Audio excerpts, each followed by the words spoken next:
This video is brought to you by our supporters on Patreon. If you want to be part of the community that makes content like this, head over now.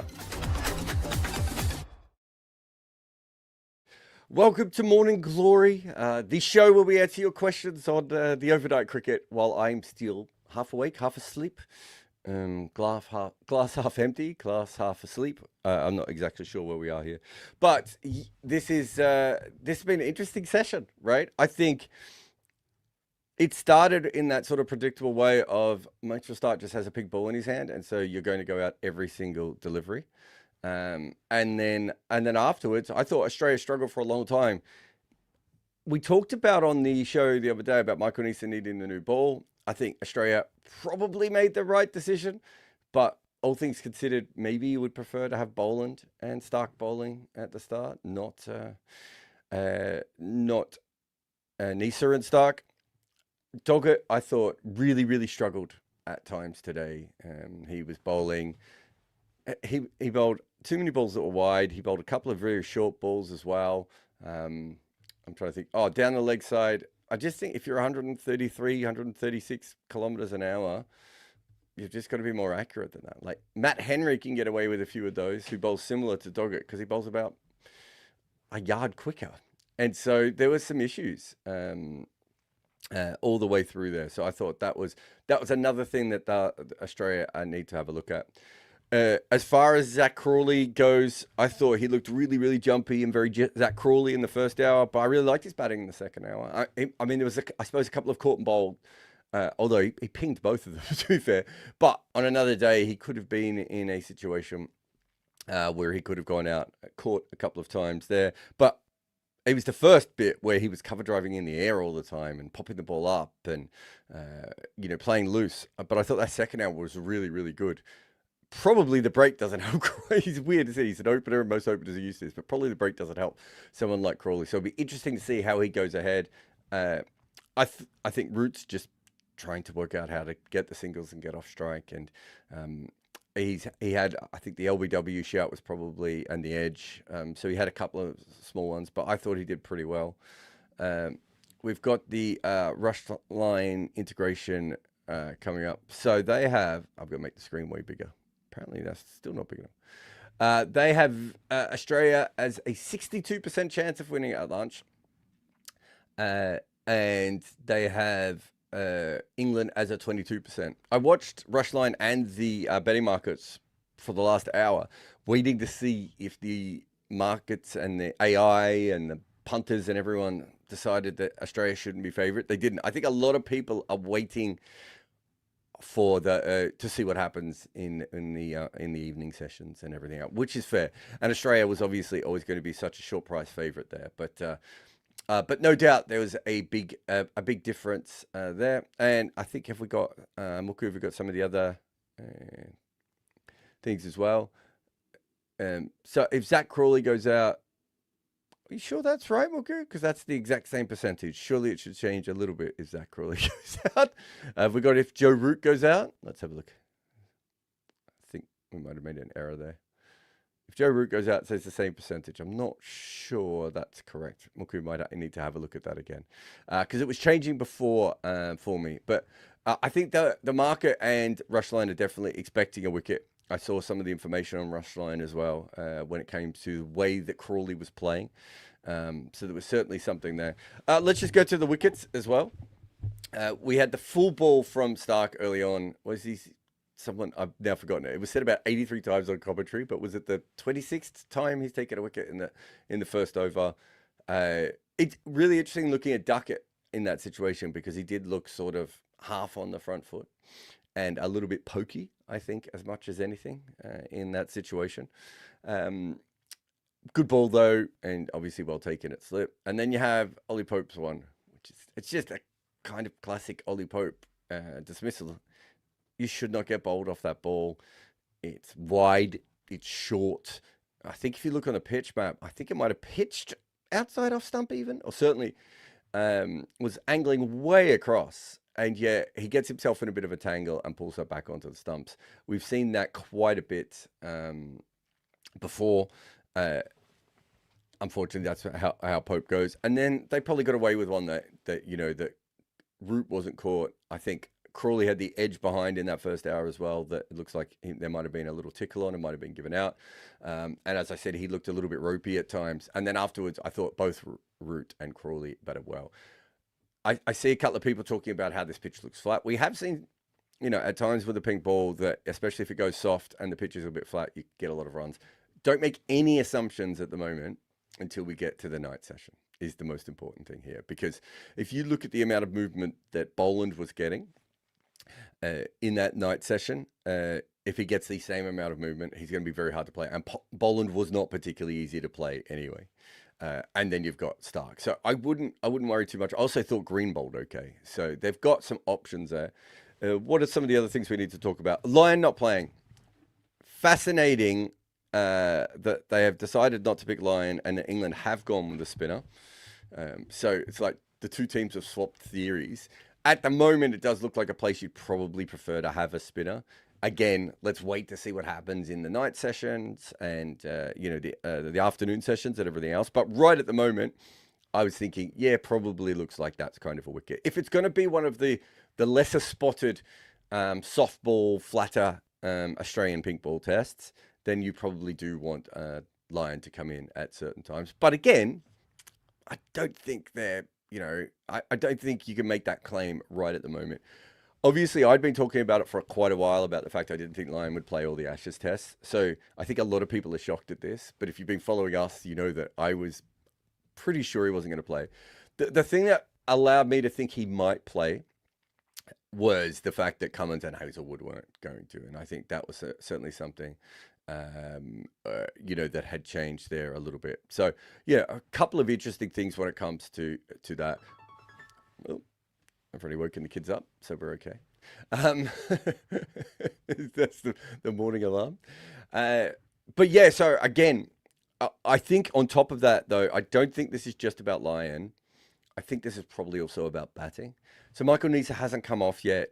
He'll get a couple more spells. I thought he was okay, but without being sensational. Having said that, if he gets the Crawley wicket, maybe we think about it very differently. But I certainly didn't think he was penetrating with the way that he bowled. One thing that's really noticeable is just how many, Australia just has a lot of guys bowling around 130 to 135, right? Maybe why Green looked a little bit better was just that there was a little bit more pace when he bowled. But Neser is a double play. Yeah, it's also giving them a little bit more batting, strengthening that. If you Neser and Starc is the combination of Cummins and Starc, right? So again, both teams probably thinking about the number 8 position a little bit more with Will Jacks and Michael Neser in different ways. But yeah, so I think there's a lot of things here. As far as England goes, I think this is a very, very good session, but obviously no one's, as I said before, everyone is playing ahead to that next session, right? Like there is, you're not going to get too far ahead of yourself. But if you're England and you've lost 2 wickets early on and then you batter really well in the second hour, I think you give yourself a good chance. On top of that, I would go as far as to say that, I'm trying to think of the right way to word this. I would go as far to say that they have a situation where if they can get to the fading light, the first sort of dusk period, and they haven't lost a wicket, which, looks possible at this stage. This is where Crawley coming back after the break is really important, by the way. But if they get to that stage, it's a lot easier to bat. One of the big issues with the fading light isn't the batters who are at the crease. It's quite often the batters who are coming out fresh. And so the difference is, and we see this at the end of test matches normally, right? If you've been batting for ages and the light starts to fade, your eyes slowly react to that. And you get to a point where you understand there's less light. You might still miss the ball. But, if you go back to that England test at Lords where India, when Karan Nair came in, he just wasn't picking the ball up late. And sometimes that happens in that sort of half light or, the later part of the day when the light hits a little bit differently. So England have a couple of bites of the cherry here, but they also have the position where it can all fall apart massively and disappear from there. But there's some good stuff. I just want to see if Muku might have been able to rerun those numbers, or he hasn't. I don't know. We'll see if he can bring those up again. I think I've got the Rushline app here, actually, just to see what happens. So I think earlier on, let's have a look. Yeah, no, I don't think that the app's working perfectly at the moment. Obviously, Rushline are in the middle of changing a few things on their app, but we'll get to a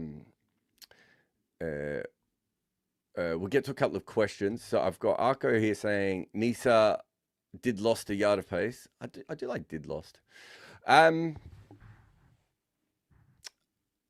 I mean, he may be a little bit. He could have been bowling within himself as well. I wouldn't look at one spell of bowling and be like, that's definitive. He's never been particularly fast. Roll says, do Australia really need 5 seaming options? As the first session has played out, no. Roll. But this is so early in this game, I'd be looking at, a couple more sessions before I was even, desperate or interested in something like that. Rolls says David Warner scored a triple in a day-nighter, I guess. That was a flat pitch. Yeah, we've seen lots of times when Marnus and Head have made runs as well. I think Warner, Marnus, and Head but all three of them have made a lot of runs at times. Obviously, different players, struggle a little bit more with the white ball and pink ball and everything else. But yeah, there's certainly a change there. Vignesh says Boland's threat is being managed pretty well by buzz ballers. He just didn't get a wicket. I think he probably bowled well enough for a wicket. I thought he bowled really, really well, actually. I'm not. The only thing I would say is he put the ball exactly where he wanted to put it, and I just wondered if he might need to just on this pitch so far, maybe in that first session, if he needed to bowl a little bit fuller or a little bit straighter. Yeah, so it'd be interesting. Zephyr says pitch looks green, but actually isn't doing that much. No, I think Boland still got movement, right? But I didn't see Doggett move the ball all that much. And he's the other one you expect to get the seam movement. So yeah, I think you're probably right. There wasn't a lot going on there. Roll says, what makes Starc so good in the first over? Is it just that he doesn't take time to warm up? No. It's more. Starc is not a conventional swing bowler, right? So Starc is a bowler who needs the absolute new ball to swing or a reverse swinging ball. And so when you have someone like that, he all of his swing is sort of in that first over. Then you have the fact that you're facing a 6'5" left arm 90-mile-an-hour bowler. He just has the ability to do that. I think if you look at the overall averages, there's lots of guys with similar averages in the first over. So a lot of it is about longevity as well and how long he has done it. One thing I would say with him is that the extra bounce and the extra swing, I think that's the combination for him. I don't know what Trent Bolt's record is in Test cricket with a new over, but Trent Bolt's not going to get the bounce. So Trent Bolt's going to get the swing for longer. It's going to be more surgical. And he's going to be probing, whereas Starc gets swing and bounce in the first over. And then he also has the ability of getting you out off the front foot or the back foot. Like, I think he just has multiple ways of getting you out compared to, I think Anderson's incredible in the first over. I think Bolt's incredible in the first over, but they're more conventional bowlers. And I think there's something about, I think there's something about Starc specifically and the way that he goes about it. Which is different. But I think this Addison, I think Addison's thing is ideal as well, because he's basically saying this is probably the first time Starc's career where I felt he's a consistent threat, and I think that's the big difference now, right? This is not a guy who can take, if you look at him sort of traditionally in T20, in Test cricket, he was very, very good with the brand new ball. He was then had a bouncer spell in him, and he had reverse swing, and was very, very hard to play for the sort of 6, 7, 8, 9s with the second new ball. But that was it. I mean, there's still a lot of different skills to have, but those were kind of the main things. Whereas if you look at the way he plays now, it's very much that there's not a period in the game where you think he's not a threat. And so it's very, very different to how it used to be before. And I think that's a really, really important change that we've seen in Mitchell Starc, which is this constant ability. So I'm just trying to make sure that I don't miss any of the balls. It's this constant ability to be in the game, which I think is a little bit different. Sirius says, is this a flatter surface after seeing the last test finish in 2 days? It looks flatter at the moment. It's day-night, so we don't want to jump too much ahead of this. England could lose 4 or 5 wickets in the next session, right? There was still some movement there. It doesn't look like there's as much going on, but I can certainly see a situation where Boland nips 1 or 2 out after lunch or after whatever this break is freaking called now. Boland nips out 1 or 2 straight away, and then the shadows start to come in and Starc or Doggett take a couple of wickets. Like, these are all still things that can happen. Just on Park John, who says Boland started very well. Yeah, I thought it was funny. I was watching the TNT. The commentators didn't seem that keen on him, but I thought he was doing exactly what he needed to do. As I said before, it'd be interesting to see if he goes off and talks to the analysts about bowling, like, because they showed him bowling on a handkerchief, right? That's exactly what he wanted to do. Is on this pitch, he wants to, is it possible he needs to be a little bit fuller or a little bit straighter? So we'll have a look at that. Arco says, saw Niso clock 140 on before. He only went over 135 once with an effort bounce. Again, he's bowling with a new ball. It's one spell. He doesn't bowl over 140 that often. He can do it, and he certainly could do it, but he's a lot older now as well. So I wouldn't really have expected that all that much. I'm just trying to see if there's anything else. We've still got a couple of minutes. There's a question here. Someone's talking about Ishant Sharma. I don't know how this has happened. Okay. Amit says, why is it really difficult to see the seam in the pink ball? Is it because of the lacquer? Now, I don't have my balls here. My pink ball's over there. But essentially, one of the big things with the pink ball is that the seam is with black thread, right? And that sort of just blends in a little bit more to the ball, especially over a period of time. It doesn't pop in the same way that it does for the others. So the white ball, you could still actually see the seam for a long period of time. But the white ball also, the seam stops working. So even if you can't see the seam after a while, it maybe doesn't matter as much. Whereas in the pink ball, the seam actually continues to be quite important for a longer period of time without it being as easy to see. There's also a bit of a glow to the ball. I should have my pink ball on my desk now, but it kind of radiates a little bit, and that radiation of the light, which the white ball doesn't really do, also makes it a little bit harder to pick up the seam. To be honest, though, I know a lot of players talk about this, but most deliveries now are wobble ball anyway, and so you can't see the seam for shit. It seems just doing it. If the wobble ball seam is like that, so what are you looking at anyway? What clues are you looking for? So I do think that it was very, very different in that case. I'm just trying to see if we have anything else. Oh, yeah. Sorry, this is something else I wanted to talk about.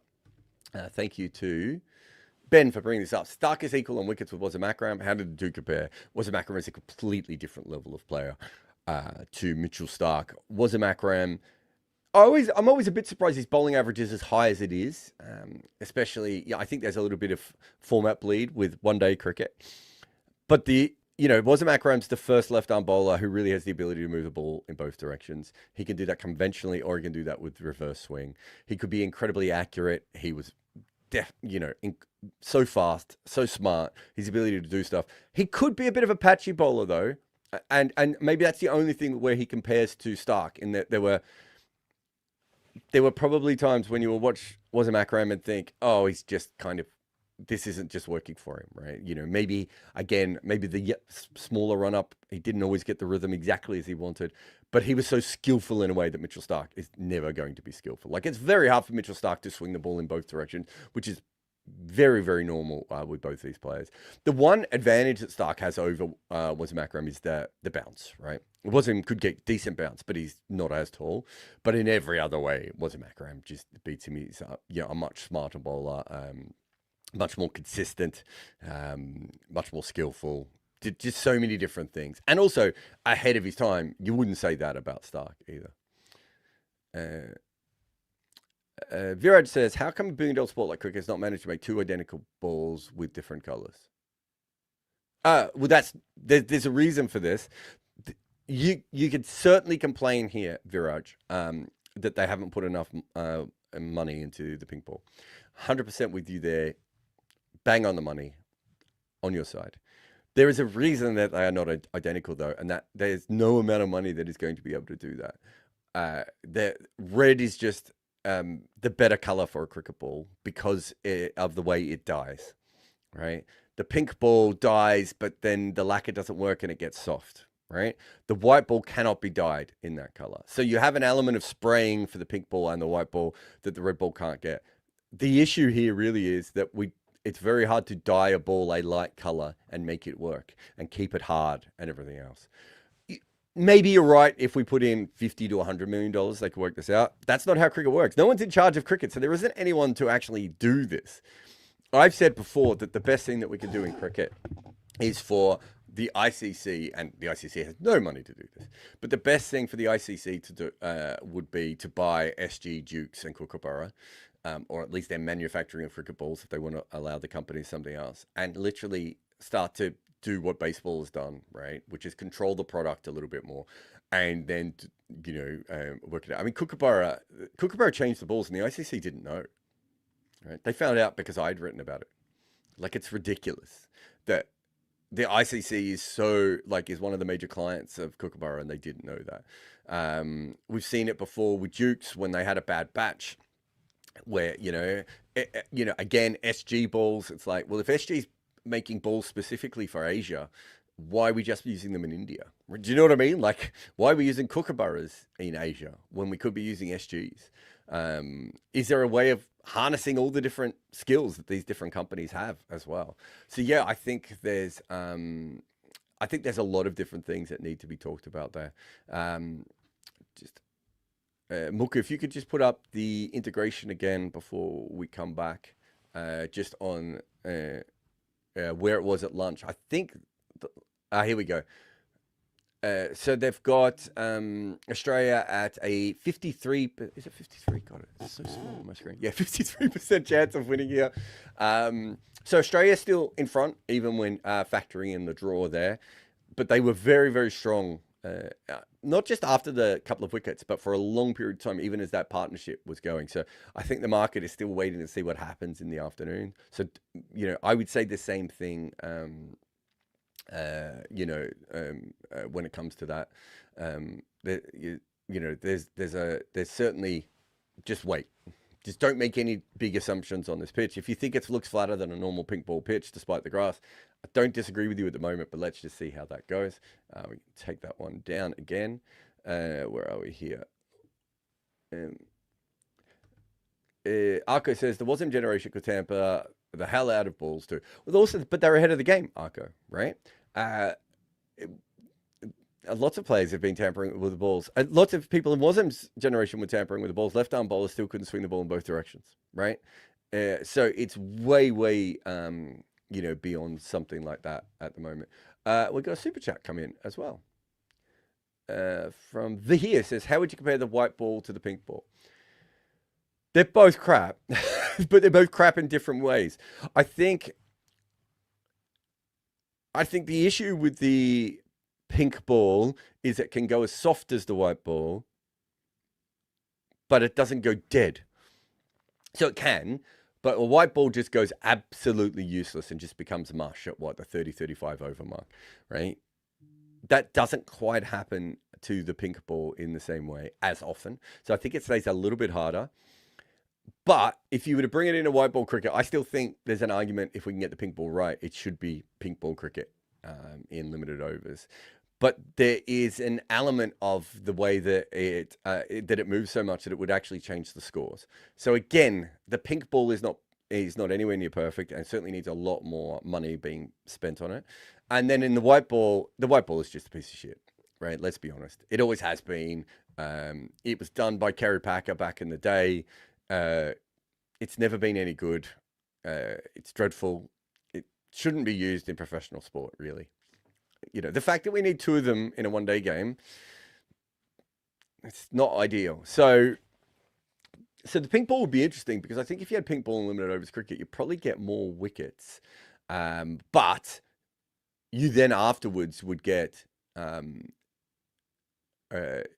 you get more wickets, but you'd also have the ball a little bit harder for longer. So you probably only need one of them, which is an advantage, and you might get a lot of runs. One more super chat from Andy who says, does wobble ball seam work in white ball format? Yes. So if you go back, I did a video on this a couple of years ago, Andy. The brand new ball works a lot for wobble ball, and we've certainly seen that. We saw a huge change in limited overs cricket in that for the first few overs, bowlers completely took over. Teams have got a little bit more used to that now. Some of the same techniques that they're using for other sides of, coming down the wicket, batting out of their crease and everything else. Also, because wobble ball got so popular, it meant that players weren't as good against swing, and the white ball, even more than the pink ball, swings quite violently early on. So we've almost seen a comeback towards what the white ball can do. A swing back. So we've certainly had that as well, where the teams are trying to think of the right way of putting it. That teams are now looking at players that can also swing the ball in both directions and everything else. So yeah, I think that's another big part of how things have changed a little bit. We've got a couple more questions. Keep bringing them in. I've got a couple more minutes. Smith makes what makes Smith the player of his generation? His Ashes record is crazy. He's got a method that really is very, very hard to bowl to. Your best delivery to a normal batter for Smith is a single on the leg side. And that's very different than Kane Williamson or Virat Kohli or Joe Root, in that they're still taking a bit of a chance against your best delivery. Williamson's hitting it to third. Root is hitting it to backward point, forward of point, and Kohli's trying to get on the front foot and sort of smother it through the offside.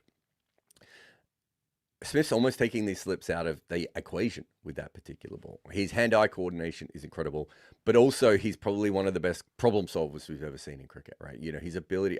There's a great video that he did with ABC a couple of years ago where he goes through, where he goes through how many changes he can make, in a innings. And I remember, without wanting to plug the book, The Art of Batting, but you should all buy The Art of Batting if you haven't already bought it. But in that, we certainly see Rahul Dravid talk about how he couldn't believe that Sachin Tendulkar could make a change, such a violent change to his batting style just on a whim, right?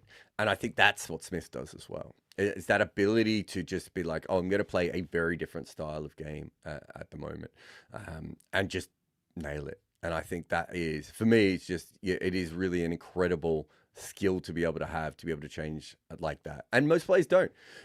Even some of the greatest players of all time don't really change what they do all that often. Or if they do, it takes a long time. Like, I think Rahul Dravid was saying that if he'd been working on something quite a bit in the nets, he could change it. But the ability to just shut something off in a game or, mid-innings is something else. And Smith can do that on a level that is probably on a Bradman-like level.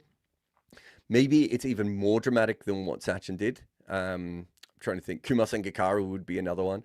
These guys just have the ability to kind of coach themselves mid-innings and nail it in execution. Oh, I didn't want that question. I wanted another question, which I've now lost. I wanted this one. No, I don't want this one. Prud says it's wild how many non-player variables affect cricket. Yeah, and I think it's one of those things that we will get to at one stage in our sport where I said this the other day to someone on a phone call when they were asking about cricket. I do think, actually, I might have even been on Ashwin's podcast, but I know I was talking to someone about this. I do think eventually, if it was up to the ICC now, we would have synthetic wickets. Maybe not completely synthetic. I think these new hybrid wickets is probably what they mean by that. But I actually think that's where they want to go. And I don't think I know they don't understand their product. And one of the great things about cricket, I think there are some things that cricket probably needs to join normal sports with. I've talked about substitutions being one of those before, planning, all these things that other sports are much better at, right? But I do wonder if we ever get to the point of hybrid wickets all being roughly the same. We even saw this in the drop-in era, right? If we get to the point where they're all kind of the same, what does cricket lose from that makes it so much different to everything else? Like, there are differences. There's that great story, I think it was last year in the MLB, where someone put like a couple of shipping containers in a stadium, and it completely changed the flow of the ball and how many home runs were hitting, all these sorts of things. Very, very different situation there. But it's most baseball stadiums are pretty similar, right? There isn't really a huge amount of difference. The difference between Perth Stadium and Guyana is almost two different sports. And I think it's one of the great things we have. But we don't look after pitches. We don't know enough about the science of pitches. We don't study them correctly. We should be using data rather than just how many wickets fall on a day and all these sorts of things. And so I think that's one of the things that makes cricket wild. I also think it's incredible that you can have two balls from the same batch made even by the same ball maker, like as in the same individual person, and one will swing and one won't. And I think, again, that brings in, I think that makes it incredible that there's so many things that can just go against you. I even think, like, even little things like, drop catches and plays and misses compared to edges and all these things. It's such a fascinating sport when we get to that. I see there's a lot of arguments in the comments about Janssen and Stokes, Janssen and Starc and Wasamakeram and all sorts of things. And Park said, let's see if Janssen is bowling 140 at 35. He doesn't need to be, though. I think he's a much different bowler than Mitchell Starc. He's got a lot more skills than Mitchell Starc, even at a young age. As I was saying before, Mitchell Starc was quite a one-dimensional bowler. That one dimension was incredible, but quite a one-dimensional bowler, whereas Janssen is not. So we don't need to compare them. They're just different bowlers. They just both happen to be left arm. Like, we don't do this with right arm bowlers. Why do we have to do it with left arm bowlers? There's another super chat I'll get to in a second. Thoughts on Will Jacks getting in the lineup over Bethel? I don't know if you've seen Jacob Bethel bowl, but he probably shouldn't be bowling in Test cricket. He's a sixth bowler. Like he's maybe a seventh bowler if he played in this side. Joe Root is a much better bowler. So unless you want Joe Root to bowl, you would certainly always go with Will Jacks over him. Also, at number 8, I suppose it doesn't really matter. Yeah, they both kind of work as a number 8.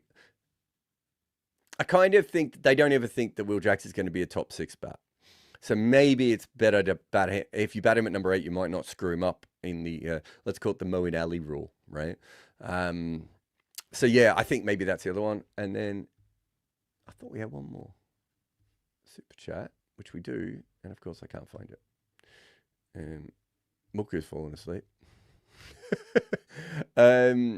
Ashutosh says, hi Jarrod, I've hot take that if South Africa's not banned due to apartheid, they would have been the best team, equally Australia and the West Indies. What's your thought on that? I don't think that's a hot take. They were, building an incredible side.